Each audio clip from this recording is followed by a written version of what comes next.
Assalamualaikum dan salam keluarga Malaysia. Berita perdana edisi Sabtu 6 Ogos 2022. Saya Faris Izzat Syahrudin. Dan saya Margaret Gambang. Berikut paparan utama malam ini. Peruntukan RM50 juta mulakan perniagaan berasaskan makanan di rumah.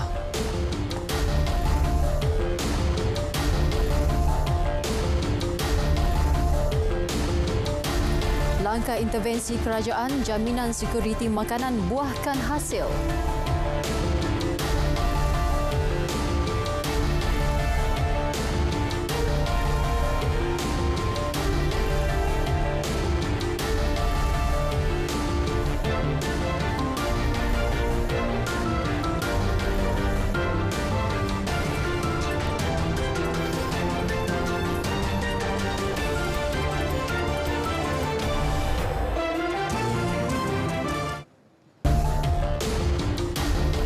Baik, berita perdana malam ini kami mulakan dengan berita gembira dari Birmingham. Kontijen Malaysia kini mencapai sasaran 6 pingat emas Sukan Commonwealth 2022 selepas atlet gimnastik Eng Jo Ee menghadiahkan pingat emas ke-5 dan ke-6 hari ini. 2 pingat emas tersebut diraih Eng Jo Ee dalam acara individu, bola dan riban. Peluang Malaysia untuk melepasi sasaran pingat emas dilihat cerah andai badminton dan terjun masing-masing mempamerkan kecemerlangan. Sukan Commonwealth 2022 bakal melabuhkan tirainya 8 Ogos ini. Lagi laporan penuh pencapaian skuad negara dalam edisi sukan.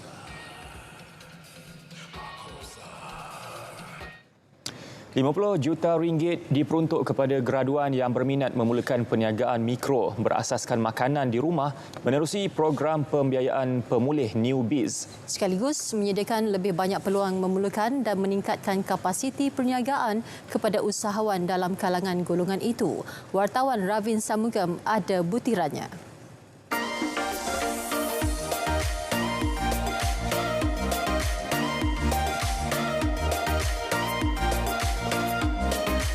Perdana Menteri dalam ucapan perasmian Maha 2022 memaklumkan pembiayaan itu menawarkan RM5,000 bagi peringkat pertama dan RM10,000 bagi peringkat kedua.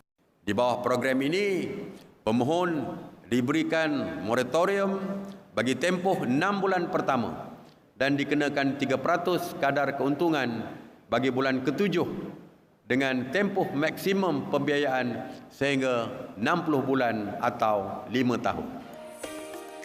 Program pembiayaan pemulih New Biz melalui Agrobank meliputi permohonan membeli mesin atau motosikal bagi tujuan pengantaran makanan menerusi platform e-hailing. Sementara itu, graduan disarankan untuk menggunakan peluang sebaiknya selain meningkatkan pendapatan dalam bidang perniagaan mikro. Inisiatif tu sangat beri peluang kepada graduan-graduan yang terutama yang baru habis belajar kan untuk rebut peluang dalam bidang perniagaan. Sebab bidang perniagaan sekarang memang mendapat tempat dekat hati banyak orang. So budak-budak muda boleh belajar untuk dapatkan pendapatan yang lebih besar melalui bidang perniagaan. Mungkin boleh jadikan sebagai modal untuk diorang ataupun backup lah daripada gunakan untuk duit sendiri ke macam itulah.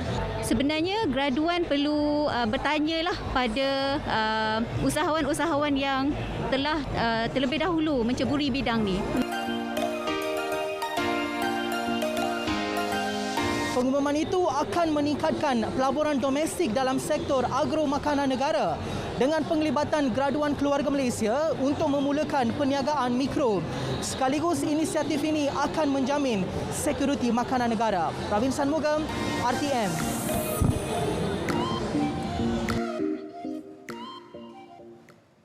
Skim insurans takaful agro makanan akan diperkenal bagi menjamin kebajikan petani. Sebagai permulaan, subsektor padi dan beras dipilih sebagai projek rintis. Yang bakal memanfaatkan seramai 189,500 pesawah padi sebelum diperluaskan secara berperingkat kepada sektor lain seperti perikanan, tanaman dan subsektor industri makanan lain.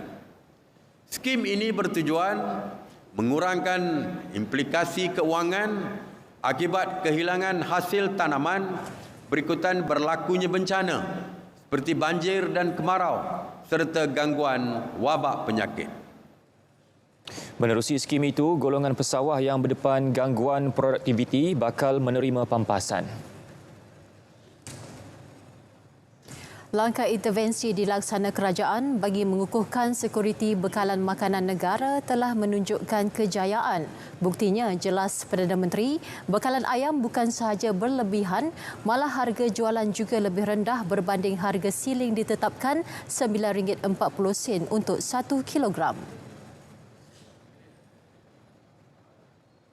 Kerajaan buat pertama kalinya memberikan subsidi berjumlah RM1.1 bilion bagi meringankan beban penternak ayam, sekaligus memastikan bekalan pengeluaran ayam dan telur mencukupi serta menjamin kestabilan harga. Kelulusan kuota import AP turut dibatalkan Sekatan Ekspor Ayam selain mewujudkan stok pel ayam dan ikan. Perdana Menteri turut memberi amaran terhadap mana-mana kartel yang cuba memanipulasi harga dan pasaran produk pertanian. Kerajaan berusaha menangani manipulasi orang tengah dan kewujudan kartel dalam sektor pertanian dan rangkaian bekalan makanan yang menyebabkan kenaikan harga barang dan inflasi. Semalam, MYCC ataupun Suruhanjaya Persaingan Malaysia telah mengeluarkan keputusan cadangan terhadap 5 perusahaan makanan ternakan yang bersekongkol dalam menaikkan harga makanan ayam. Ini amaran kerajaan terhadap mana-mana kartel yang cuba memanipulasi harga dan pasaran. Perdana Menteri berucap merasmikan pameran MAHA 2022 di MAIP Serdang. MAHA 2022 menjadi pemangkin kepada industri pertanian dalam mengaplikasikan konsep pertanian pintar. Usaha transformasi sektor agromakanan negara itu selari dengan dasar agromakanan negara 2021-2030. Selaras tema sekuriti makanan untuk masa depan, tumpuan diberi dengan melibatkan golongan muda.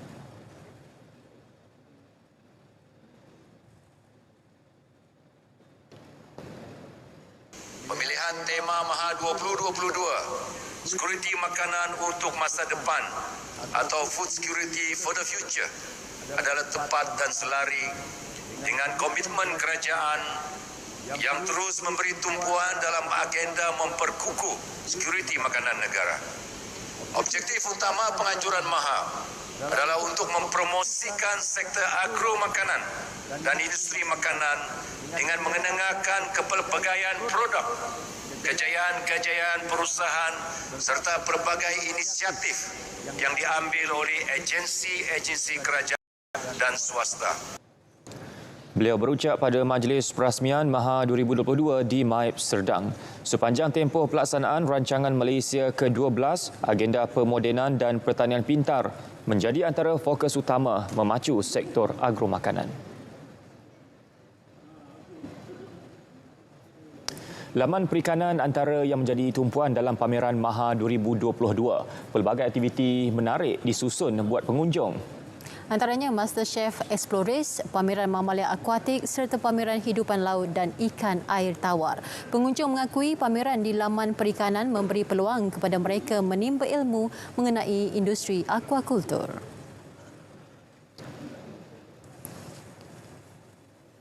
Sebenarnya kita orang, kami ada kolam dekat rumah kan, jadi adalah buat ternakan ikan. Dan ada juga lah ternakan lain kan, tapi jadi di sini kita nak cari ilmu lah, ilmu ataupun nak cari supplier ikan, makanan ikan, apa-apa berkaitan dengan ikan lah. Actually kita kena, kalau daripada segi knowledge yes, sebab apa, tapi kalau daripada segi industri pun good untuk orang yang nak mencebur dalam bidang aquaculture kan. Sebab dia akan introduce ataupun dia tunjukkan kepada kita macam mana that's mean how we going to start our aquaculture business, because kita akan menghadapi masalah daripada segi makanan di mana kita kena convert daripada menangkap kepada memelihara. Sebenarnya tak cukup. Sebenarnya tak cukup kalau ikutkan waktu tu, tak cukup, terlalu singkat dan mungkin ada lagi info-info yang kita tak tahu. Jadi kat sinilah tempat yang kita boleh dapat info, maklumat dan juga kita boleh tahu kat mana boleh kita dapat bahan-bahan itu semua. Menurut Ketua Cawangan Pengurusan Akuatik Jabatan Perikanan, Rosmawati Ghazali, ikan hiasan serta tumbuhan akuatik turut menarik minat pengunjung. Okey, ikan hiasan ni sebenarnya dia mempunyai potensi yang sangat tinggi, nilai ekonomi yang sangat tinggi yang mana dia boleh menjana pendapatan bagi kita punya pengusaha lah. Kira-kira RM500 bilion pendapatan disumbang industri itu pada tahun 2020. Biarpun penetapan harga siling minyak masak botol tidak bersubsidi mula berkuat kuasa Isnin ini, namun ada daripada peniaga telah mula menurunkan harga jualan. Langkah itu dipuji Pengerusi Pasukan Khas Jihad Tangani Inflasi, Tan Sri Anwar Musa. Kita menetapkan 8 hari bulan 5 kg pada harga 34.70. Mereka sudah pun mula menjual pada harga 32.70 dan itu satu langkah yang baik yang saya harap rantaian kedai-kedai ataupun supermarket yang lain dapat melakukan tindakan yang sama. Tak semestinya tunggu 8 hari bulan. Sebab kita tahu sebahagian daripada stok itu ada juga yang dibeli waktu harga murah. Tan Sri Anwar ditemui selepas meninjau harga barangan di sebuah pasaraya di Duyung, Melaka. Kerajaan belum menetapkan tarikh bagi menarik balik sekatan pengeksportan ayam. Menteri Perdagangan Dalam Negeri dan Hal Ehwal Pengguna, Datuk Seri Alexander Nantalingki menjelaskan sebarang keputusan mengenai perkara itu perlu pertimbangan semua pihak terlibat. Sudah dibincangkan sebab sebagai sebuah industri ini mungkin perlu juga dipertimbangkan dan itu akan diumumkan oleh Kementerian MAFI atau Kementerian Ekonomi dan sebagainya nanti. Sementara itu, Kementerian Perdagangan Dalam Negeri dan Hal Ehwal Pengguna KPDN-HEP melaksanakan stok penimbal serta menggalakkan penyertaan lebih banyak pemain dan pengusaha dalam industri ayam bagi mewujudkan persaingan sihat dan memberi lebih pilihan kepada pasaran. Menurut timbalan menterinya, Datuk Rosul Wahid, pemantauan berterusan akan dilakukan terhadap industri tersebut. Cuma kita daripada kementerian, kita berbincang kemarin dalam pos kabinet untuk nak tentukan suatu barang itu stabil harga ialah dengan mengadakan stok penimbal. Okey, stok penimbal. Kita ada gula untuk stok penimbal, ayam dah ada stok penimbal dan kita nak kembangkan lagi kepada beberapa produk yang penting untuk kita pastikan bila barang naik, stok penimbal ini akan menentukan harganya tidak terlalu tinggi. Semalam, Ketua Pegawai Eksekutif MyCC Iskandar Ismail memaklumkan 5 syarikat pengisar makanan berkaitan bekalan ayam dikesan melanggar Seksyen 4 Akta Persaingan 2010 dengan terbabit Perjanjian Anti Persaingan atau lebih dikenali sebagai Perjanjian Kartel.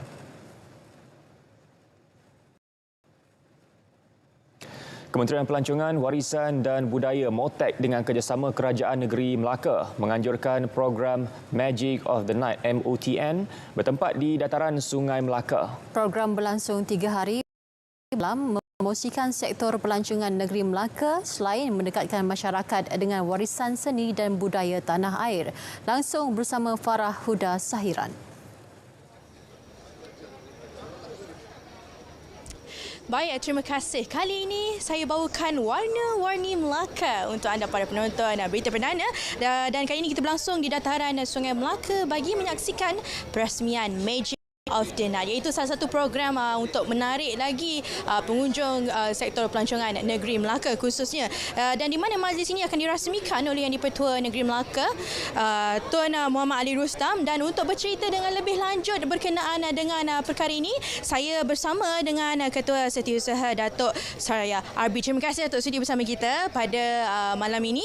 Jadi Datuk mungkin boleh kongsikan sedikit berkenaan dengan program Magic of the Night ini. Bagaimana Datuk melihat program ini dapat menarik lebih ramai pengunjung, pelancong khususnya ke negeri Melaka? Silakan Datuk.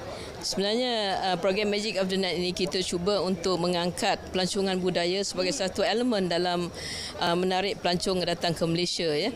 Dan yang keduanya adalah kita bertujuan untuk mengapungkan seni dan budaya itu sendiri dalam proses untuk kita memastikan kita daripada pelbagai kaum di Malaysia, berbagai etnik dan sebagainya. So setiap etnik budaya itu kita angkat bagi memastikan ia menjadi salah satu tarikan pelancong ke Melaka terutamanya, ya. Okey. And then yang ketiga, apa yang penting di sini adalah Melaka itu sendiri adalah negeri yang bukan saja penuh dengan tempat-tempat pelancongan, destinasi pelancongan, tetapi juga seni budaya yang menarik. Contoh Dondang Sayang dia, sejarah ketamadunan Melaka itu sendiri merupakan sejarah yang terkenal di Nusantara. Jadi inilah masanya untuk kita mengangkat sejarah itu sendiri sebagai salah satu perkara kita buat dalam bentuk persembahan teater dan sebagainya. Lepas nanti boleh ditonton sama-sama, dan amat menarik sekali. Selepas 2 tahun kita tidak melaksanakan program yang sebegini. Baik Datuk, menarik sekali. Orang kata seiring dengan apa yang dilakukan, usaha yang dilakukan oleh kerajaan, apa harapan Datuk sendiri terhadap keseluruhan usaha yang dilakukan ini, Datuk? Okey, harapan kami adalah supaya lebih ramai penonton datang menonton program pada malam ini. Begitu juga harapan kita untuk mengadakan terus program yang seperti ini. Mungkin bukan saja di Melaka, mungkin juga di negeri-negeri lain yang mana mempunyai sungai. Sebab Magic of the Night ni yang penting adalah sungai itu sendiri.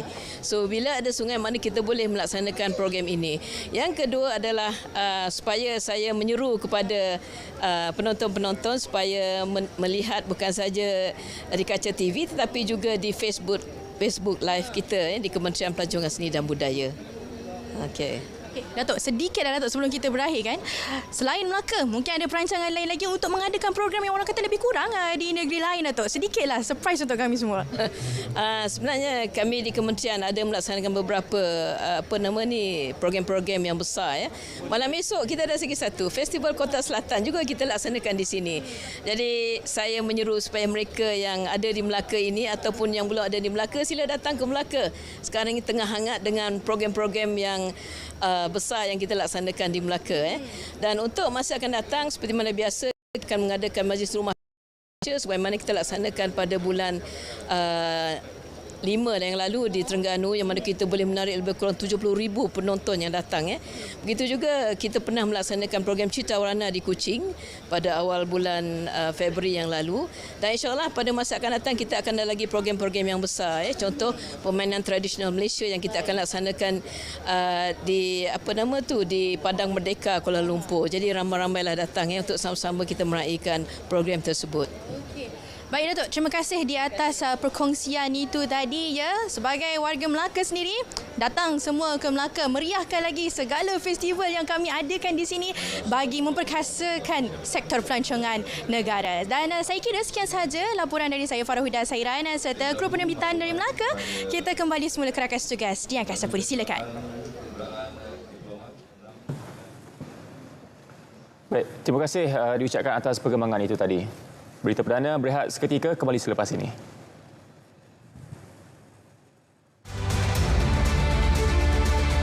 Harga akan ditetapkan secara bulanan berasaskan kepada harga CPO yang akan diumumkan oleh MPOB pada tiap-tiap 1 hari bulan setiap bulan.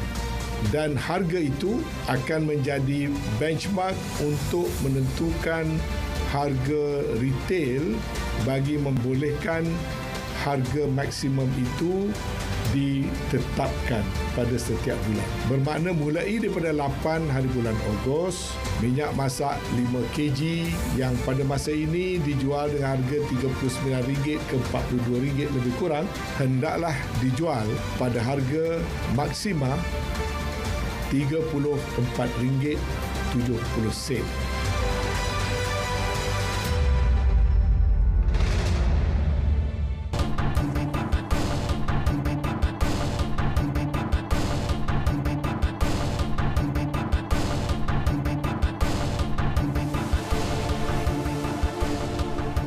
Bersua kembali.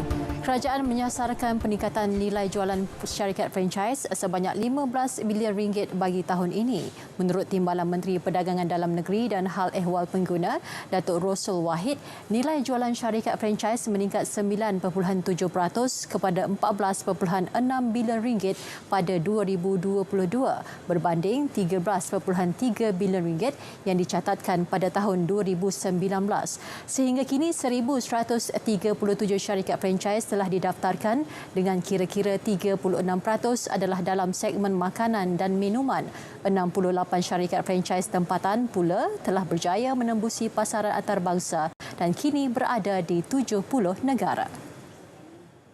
Secara franchise dibawa jenama MY Station. Untuk tahun 2022 hingga 2022 ini sebanyak 24 juta grant telah diberi, iaitu matching grant, manakala 14 permohonan kepada 14 permohonan grant penuh, full grant bernilai 1.4 juta. Kita berharap kerajaan boleh mempertimbangkan untuk mungkin kebutuhan lebih lagi, kerana bukan saja kita beri grant, kita juga memantau perjalanan bisnes mereka, dan pemantauan itu dibuat secara berterusan sehingga mereka berjaya menjadi franchisee di negara kita. Beliau merasmikan majlis penjenamaan semula franchise NY Steak Shack NYSS di Putrajaya. Kementerian Perdagangan Dalam Negeri dan Hal Ehwal Pengguna kini giat mengembangkan jenama franchise tempatan di persada antarabangsa menerusi misi perdagangan keluar negara, antaranya Arab Saudi, Mesir dan Indonesia. Okey, terima kasih. Sorry. Pelaksanaan syarat perubahan harga VOP oleh Kementerian Kerja Raya sedikit sebanyak membantu terutamanya kontraktor kecil daripada gulung tikar. Menteri Kanan Kerja Raya Datuk Seri Fadilah Yusof berkata Kementerian Kewangan juga telah menambah 11 lagi bahan binaan dalam pelaksanaan VOP bagi membantu kontraktor berdepan kenaikan harga barang binaan. Secara keseluruhan, bahan binaan dalam VOP ialah 15, antaranya simen, batu bata dan dinding juga bahan bumbung. Saya dimaklumkan sekarang ini harga besi pun dah turun. Dah mulai turun. Cuma harga simen masih tinggi. Saya kira insya-Allah tak lama lagi harga akan stabilize lah. Tapi pada masa sama kita akan memberi sokongan bergantung dengan keadaan kontrak itu dengan kontraktor dan juga apa yang dah diluluskan oleh kerajaan.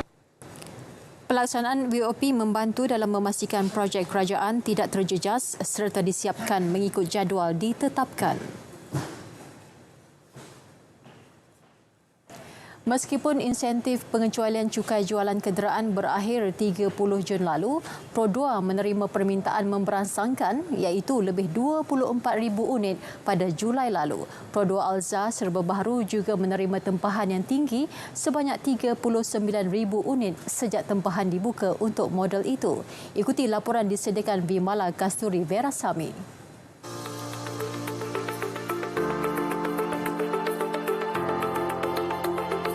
Pada Julai sahaja, Pro2 Alza Serba Baharu telah menerima tempahan sebanyak 9,000 unit berbanding sasaran 3,000 unit. Presiden dan Ketua Pegawai Eksekutifnya, Datuk Zainal Abidin Ahmad berkata, pihaknya akan meningkatkan pengeluaran bagi memenuhi permintaan pelanggan. Pada akhir bulan Julai, kita manage to deliver lebih kurang 4,016 unit of Alza kepada customer, and then booking kita terima pada selebih bulan Julai tu sehingga akhir bulan Julai lebih kurang additionally 9,000. So in total about 39,000, 39,000 yang kita terima minus 4,000 yang kita dah deliver, so balance about 35,000 still to be delivered.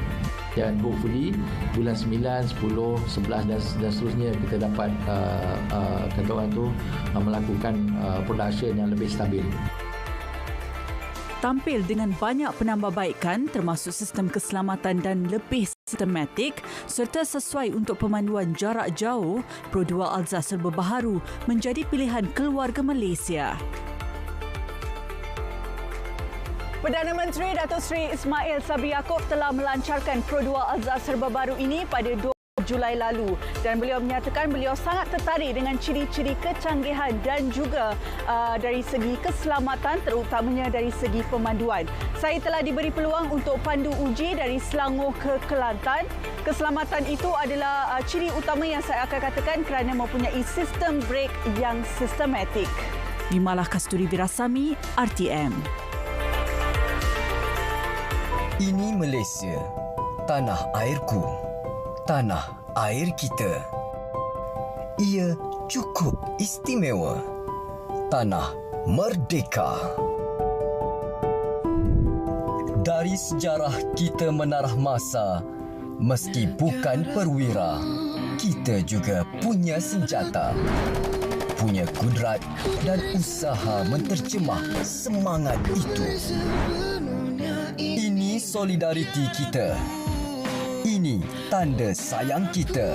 Ayuh, kita teguh bersama. Jom, kibar jalur gemilang.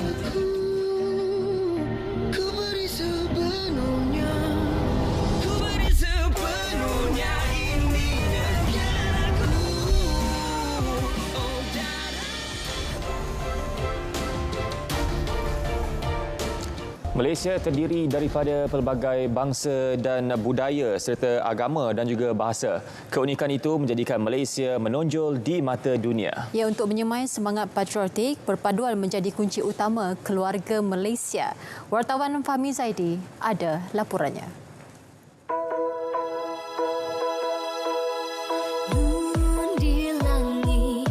Patriotisme amat penting kepada setiap rakyat. Bukan sekadar luahan perasaan, malah menuntut penghayatan termasuk gaya pemikiran dan tindakan. Melaluinya, perpaduan yang lama terjalin dapat diperkukuh. Setiap tahun bila negara dan rakyat meraihkan ulang kemerdekaan ini kita, saya rasa ia memberi satu peluang yang amat baik untuk kita memperkukuhkan tahap perpaduan dalam kalangan di Malaysia. Dan di samping itulah semangat patriotisme inilah kita dapat memperkukuhkan itu lagi melalui pelbagai aktiviti yang kita boleh dibuatlah, sama ada di rumah ataupun di tempat awam dan itu sebagainya. Macam kalau kita melakukan sesuatu ke, kita kena membantu sesama kita, tunjukkan kita punya akhlak yang lebih baik daripada kita share benda-benda kecam ataupun benda-benda viral. Lagi baik kita share benda-benda positif untuk menunjukkan yang rakyat Malaysia ni apabila sesuatu macam pandemik ke apa-apa benda yang macam banjir ke berlaku, kita tolong menolong, kita ada semangat tu. I think yang itu sangat penting untuk kita tunjukkan. Saya rasa yang pentingnya kita perlu menghormati orang lain. Like we should respect every other people, not judging by their race and religion, and just respecting everyone with the same equality. Ibarat peribahasa, melentur bulurlah dari rebungnya. Semangat patriotik perlu disemai sejak dari bangku sekolah lagi. Macam saya sendiri, bila tiba hari kebangsaan, saya akan buat hiasan bendera di rumah dan juga saya mengajak anak-anak saya untuk lihat sambutan Hari Merdeka. Saya rasa sebagai seorang pelajar, saya boleh macam menunjukkan perasaan cintakan negara itu dengan menjaga budaya antara satu sama lain. Keluarga Malaysia teguh bersama dipilih sebagai tema Hari Kebangsaan dan Hari Malaysia 2022 selari dengan konsep keharmonian keluarga Malaysia.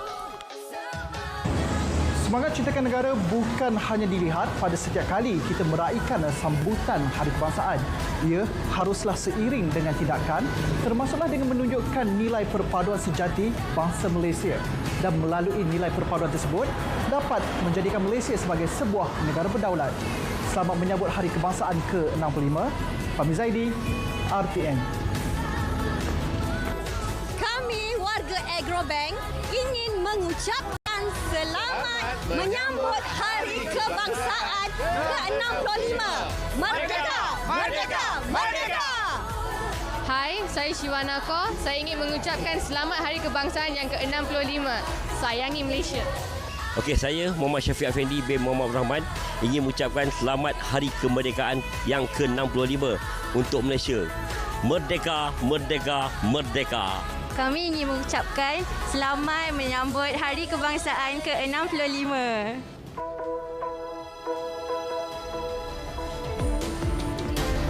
Baik, seterusnya untuk perkembangan sukan malam ini kita akan bersama dengan Azam. Silakan Azam.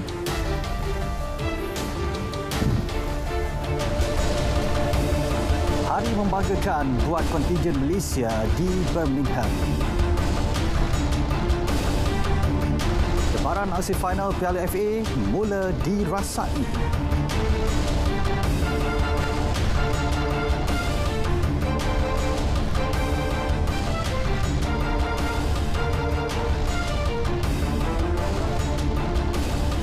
Maghrib, terima kasih. Assalamualaikum dan salam sukan buat semua. Akhirnya hari ini sasaran 6 pingat emas berjaya dicapai oleh kontingen Malaysia pada kempen Sukan Commonwealth 2022. Lebih membanggakan, sasaran tersebut dicapai menerusi atlet gimnastik Eng Joey yang menghadiahkan 2 pingat emas. Eng Joey menghadiahkan pingat emas kelima buat kontingen Malaysia menerusi acara bola selepas berjaya mengumpul keseluruhan 29.700 mata. Dalam saingan akhir tersebut, Eng Joey mempamerkan aksi terbaik tanpa melakukan sebarang kesilapan yang mengundang penalti. Pingat perak menjadi milik Suzana Shahbazian dari Kanada, manakala Anna Sokolova dari Cyprus sekadar berpuas hati dengan pingat gangsa. Aksi cemerlang Eng Joey diteruskan apabila meraih pingat emas kedua yang juga ke-6 buat Malaysia menerusi acara rebound. Beliau mengguli acara tersebut selepas menamatkan saingan dengan catatan keseluruhan 27.800 mata. Pingat perak menjadi milik atlet Scotland Louis Christie, manakala Kamal Kalima dari Kanada meraih pingat gangsa.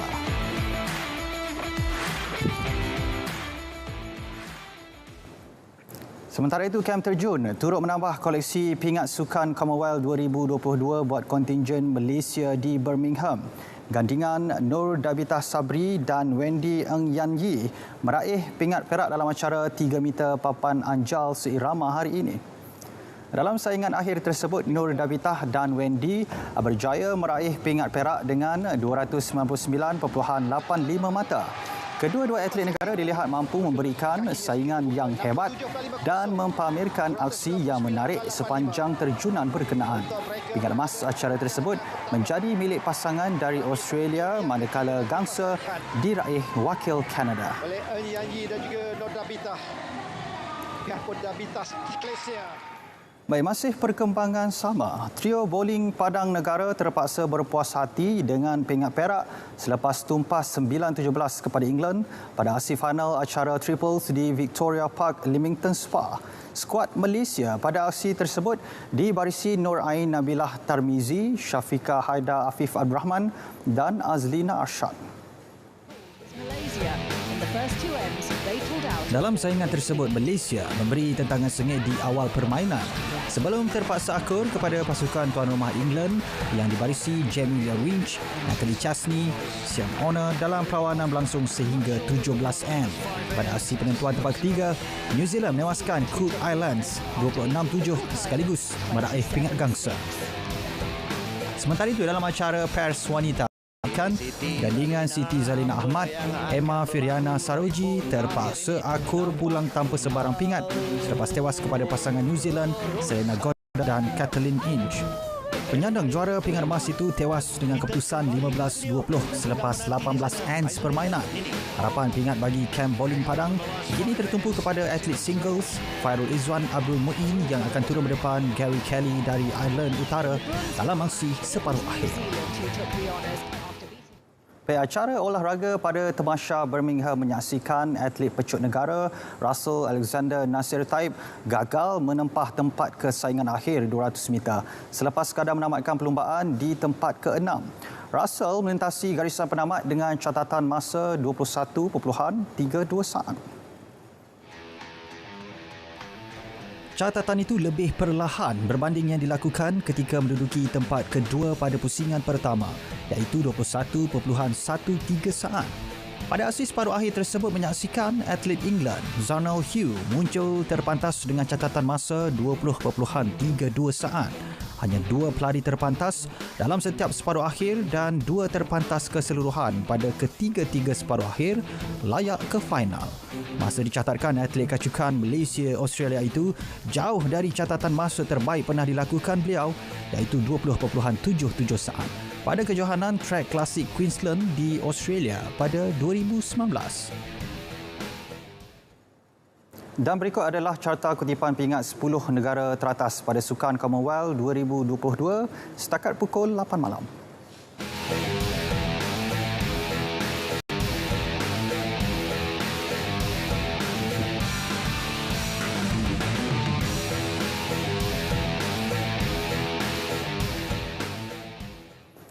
Sasaran peringkat emas pada Tamasya Birmingham 2022 berjaya dicapai. Momentum kejayaan bermula dengan sukan angkat berat yang menghadiahkan peringkat emas pertama buat kontingen Malaysia.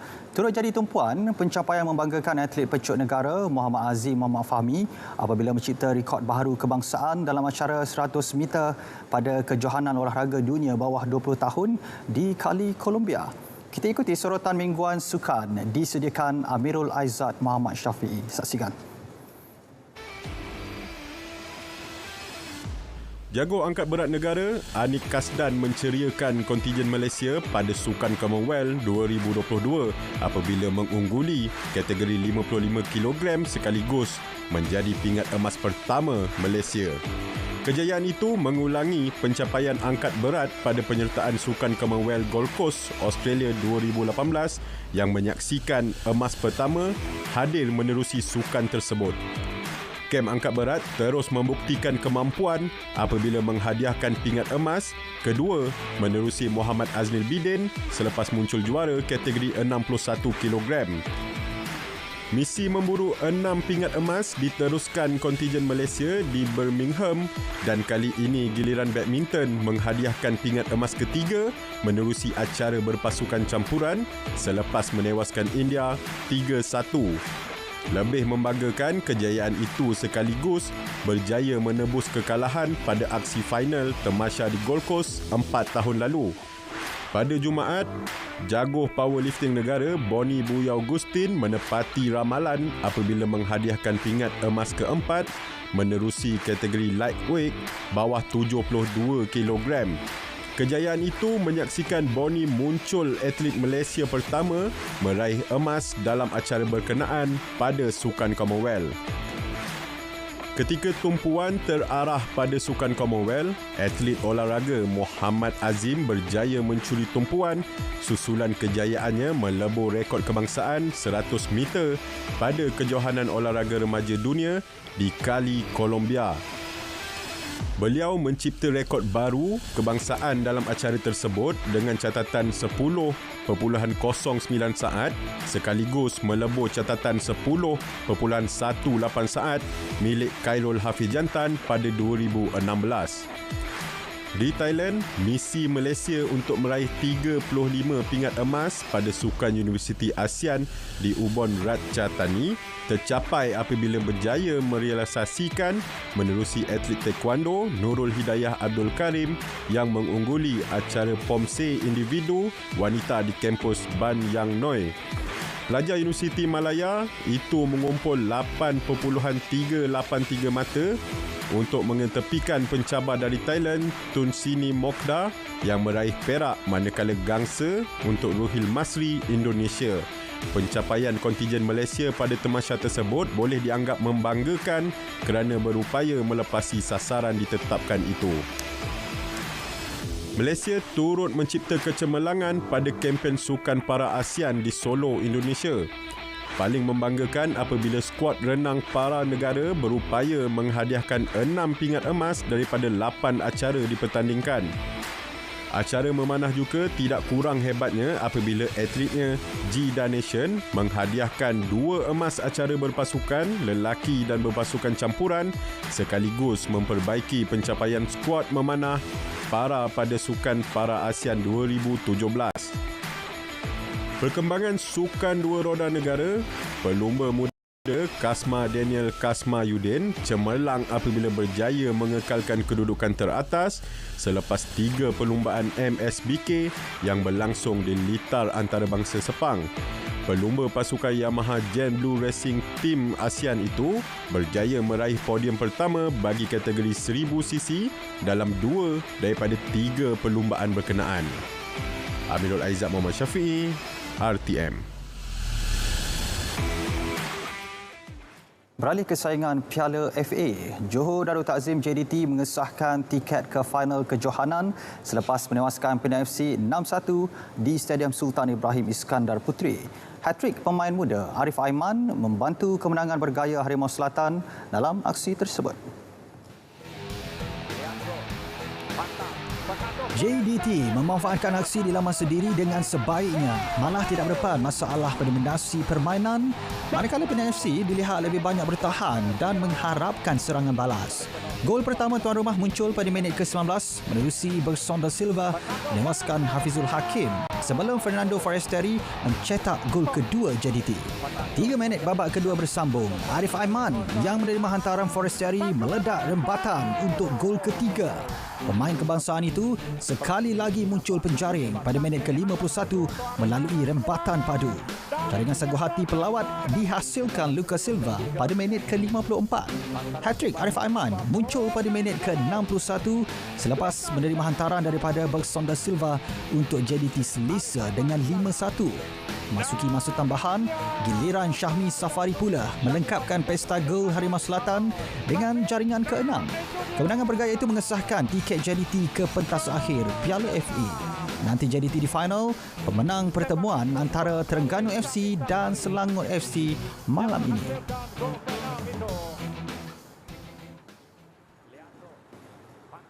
Dalam pada itu, kejayaan yang diraih JDT tentunya menjadi reputasi baik buat pengendali baharunya, Hector Bidolio. No, siento muy buenas sensaciones. Como siempre, en primer lugar, quiero agradecer al boss por la confianza que puso en mí y el esfuerzo de todos los jugadores dentro de la cancha. Bagi jurulatih skuad Harimau Kumbang, Datuk Zainal Abidin, beliau mengakui kesilapan dilakukan anak-anak buahnya menyebabkan pasukan itu dihukum tuan rumah. Kita bermula dengan baik.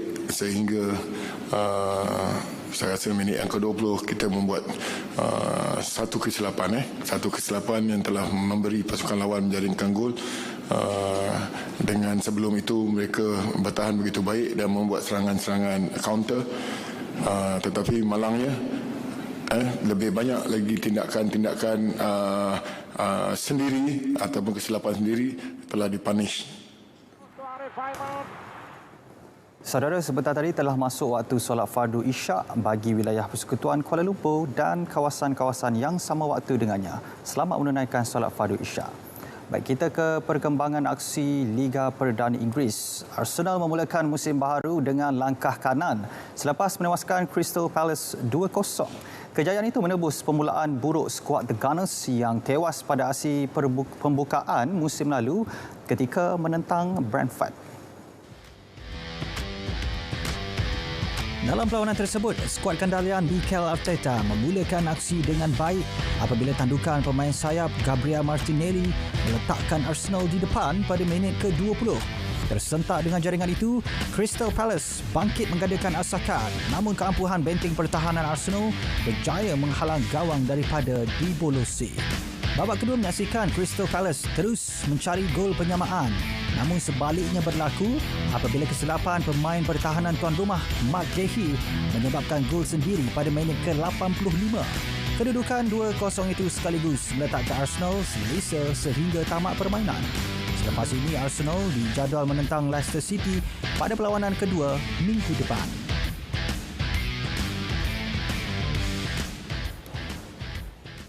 Ini pula perkembangan tenis terbuka Los Cabos. Pilihan utama Daniil Medvedev menang bergaya mengatasi pemain Serbia Miomir Kecmanovic pada aksi separuh akhir, sekaligus menempah tiket ke final untuk bertemu juara bertahan Cameron Norrie. Pada set pertama, Medvedev diheret ke tiebreak sebelum menang secara keseluruhan 7-6, 6-1 ke atas Kecmanovic. Di pentas akhir, Medvedev akan merebut gelaran juara dengan pilihan ketiga Norrie yang terdahulu menewaskan Felix Auger-Aliassime. Dalam pertemuan separuh akhir itu, Norrie mengungguli permainan dengan keputusan 6-4, 3-6 dan 6-3. Pemain dari Britain itu mara ketiga final tahun ini dan dia berjaya meraih 2 daripada 3 takhta kejuaraan berkenaan. Baik saudara, edisi Sukan 6 Ogos berakhir di sini. Saya Azamri Hussein. Untuk segmen seterusnya kita kembali bersama Faris dan juga Margaret. Teruskan.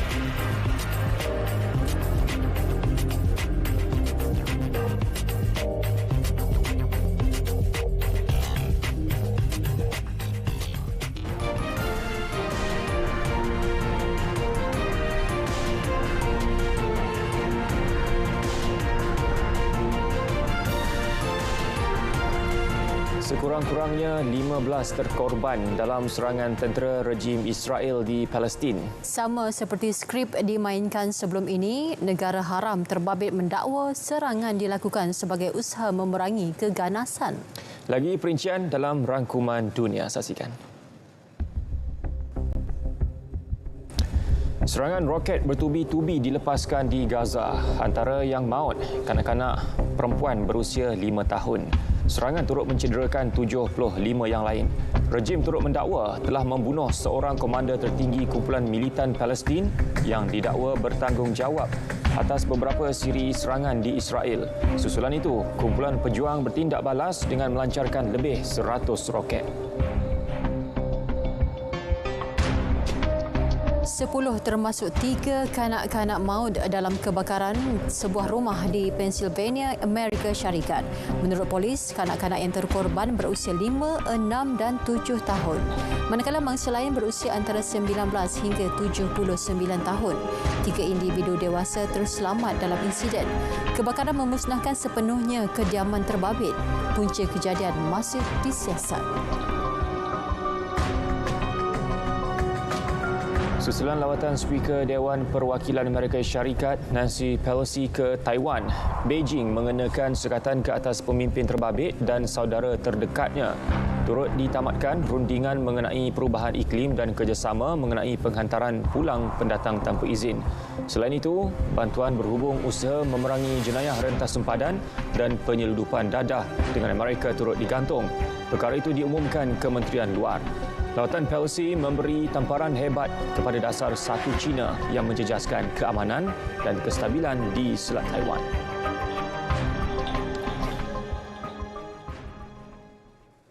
Kementerian Pendidikan sedang melaksana proses pemutihan pemilikan tanah bangunan sekolah. Pemindahan pemilikan dibuat daripada Kerajaan Negeri kepada Jabatan Ketua Pengarah Tanah dan Galian Persekutuan bertujuan memudahkan pembinaan sekolah pada masa hadapan. Apabila dapat peruntukan untuk dilaksanakan pembinaan sekolah semak-semak tapaknya masih belum milik JKPTG, maka proses pertukaran itu cukup lama. Sebab itu sekarang kita mengambil, ini baru satu tindakan proaktif di mana kita buat pemutihan tanah-tanah kita. Kita ingin pastikan selepas ini semua tanah ini adalah tanah milik JKPTG, milik kerajaan. Usaha sama dan kerjasama bersama dengan pihak berkuasa tempatan PBT PBT itu juga merupakan antara perkara-perkara yang kita tekankan. Kadang-kadang dah selesai tapi sangkut di peringkat PBT. Jadi ada perkara-perkara yang kita duduk bincang untuk kita pastikan perkara ini tak menjadi penghalang. Rabu lalu, laporan Ketua Audit Negara 2021 Siri 1 mendedahkan pengurusan 19 projek pembinaan sekolah baharu antara 2016 hingga 2021 didapati kurang cekap dan berkesan. Antaranya isu di peringkat perancangan, masalah koordinasi dengan kerajaan negeri, PBT dan syarikat utiliti serta isu ketersediaan tapak projek.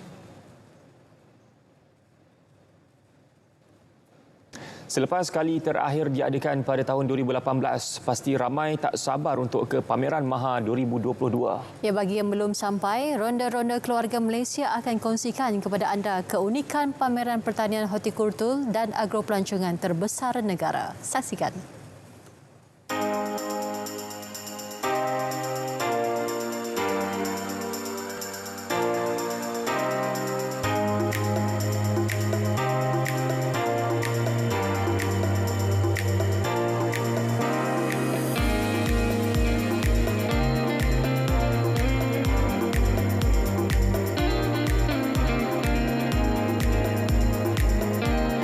Sekarang ni saya dekat Maha 2022. Dah 4 tahun kita tak dapat tengok Maha dekat Maian Sedang ni kan. Tak tahu apa yang kata menarik kat sini yang saya akan bawa kepada anda pada hari ini lah. Tak tahu apa dia? Jom ikut saya.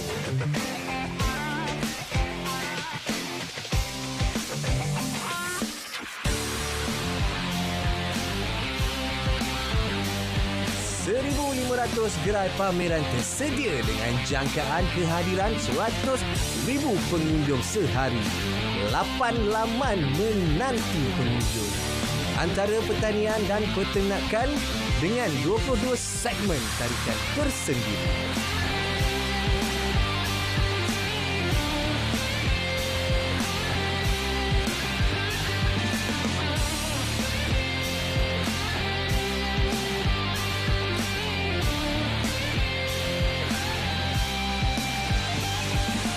Sekarang ni saya nak pergi ke Dewan Blok B ni. Nak tengok pameran ni, apa yang ada dalam ni. Jom. Jom. Jom.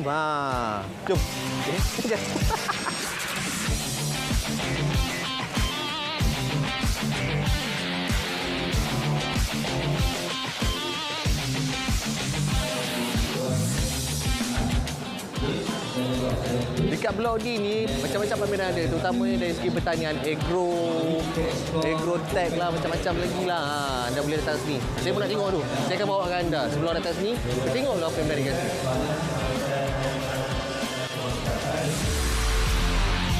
Kita tengok kat dalam ni ada apa? Assalamualaikum. Dalam ni ada apa? Demonstrasi menjahit ikat jada. Bukan? Menjahit? Menjahit ikat jada. Dia kata menjahit. Kalau menjahit kaki awak boleh tak? Boleh tengok Boleh. Kita tengok dalam tu.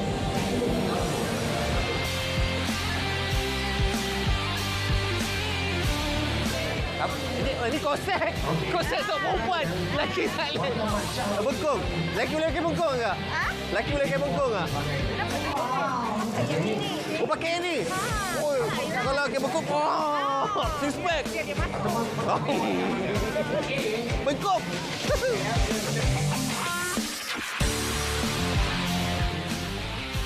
Selain pameran teknologi, hikmat nasihat kepada petani moden turut disediakan.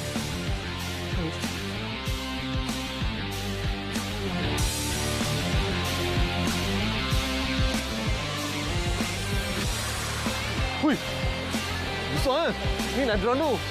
Tanam baja. Tanam baja pula apa? Spray baja. Kalau kat padi tu, dalam padi tu kan, teknologi terkini tu ni lah dia. Dulu kita bawa, orang kata baja, racun, tikul. Sekarang dah ada teknologi drone ni kan. Drone bukan ambil gambar je, tapi kita boleh apa bro? Dia malu-malu lah. Tak apa lah. Untuk pertanian. Untuk tanam baja, benih, untuk racun. Pakai drone. Teknologi. Agrotech.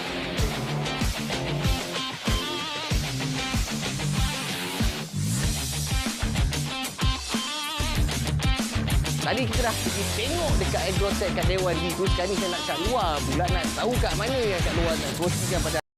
Teruskan bersama dengan Ronda-Ronda Keluarga Malaysia edisi Maha ni esok. Jom.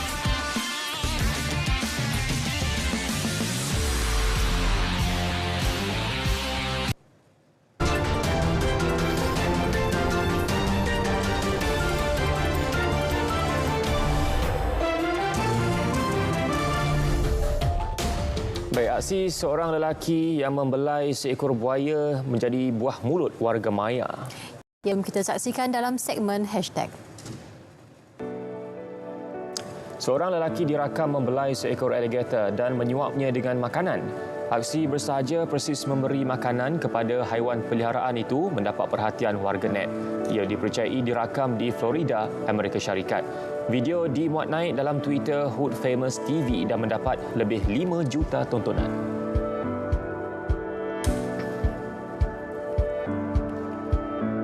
Ini pula perkongsian video seekor timun laut atau gamat sedang menikmati makanannya.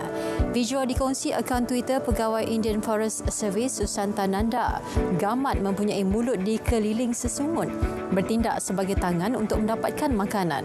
Ia memakan serpihan, alga atau sebahagian daripada plankton dan bahan buangan di dasar laut. Berang dibuang kerja. Seorang pekerja binaan di Kanada bertindak agresif dengan memusnahkan beberapa buah rumah menggunakan jengkaut.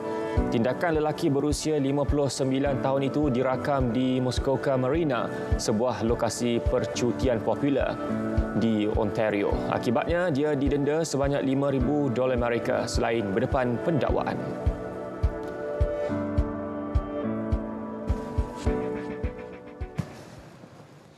Saudara, berita perdana edisi Sabtu 6 Ogos 2022 berakhir di sini. Dapatkan perkembangan sahih sepanjang masa melalui portal berita.rtm.gov.my. Semarakkan sambutan Bulan Kebangsaan dan marilah kita sama-sama kibarkan jalur gemilang. Dengan itu, Assalamualaikum. Salam Keluarga Malaysia.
Perkhidmatan perubatan di seluruh negara memerlukan 2,000 beg darah setiap hari. Mengikut tinjauan, hanya 2.5% penduduk Malaysia mendermakan darah. Bagi setiap beg darah yang diperolehi, ia mampu menyelamatkan 3 nyawa. Kami perlukan darah anda. Jom derma darah.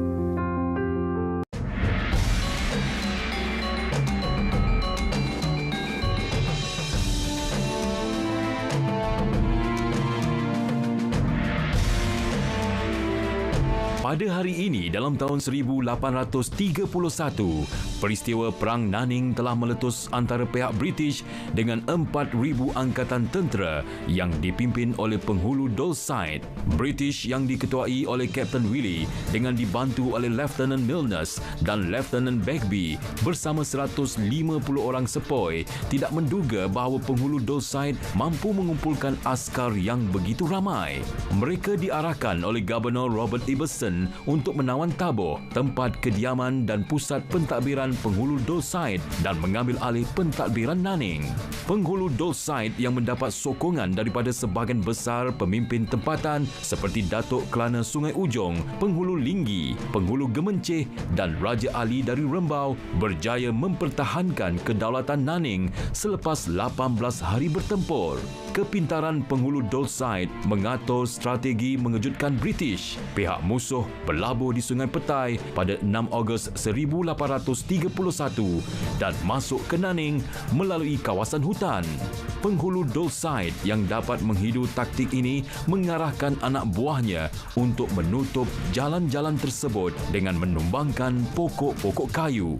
British yang sedang leka membersihkan jalan-jalan tersebut telah diserang hendap oleh tentera penghulu Dulcite sehingga mereka terpaksa melarikan diri ke Meleke, 8 km dari Tabo sebelum mengatur semula serangan balas.